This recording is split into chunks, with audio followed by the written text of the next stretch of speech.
បាទសួស្តីបងប្អូនអរគ្នាបាទជួបគ្នាជាមួយមានម៉ាកូផ្ដល់សម្រាប់បាទទៀតហើយបាទថ្ងៃនេះមាន2គូចាំមកចែកជូនបងប្អូនគ្នា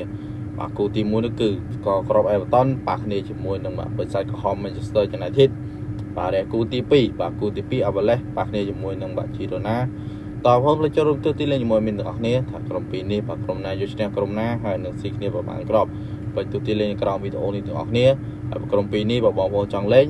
បាទគូទី1បាទស្គរក្រប Everton ប៉ះគ្នាជាមួយនឹង Manchester United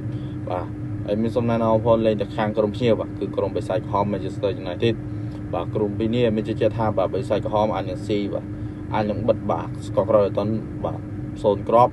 ចឹងបងប្អូនស្លាញ់តាមមានសំណាងបងប្អូនលេងទៅខាងបិសាចក្រហមបាទវាយជាមួយ under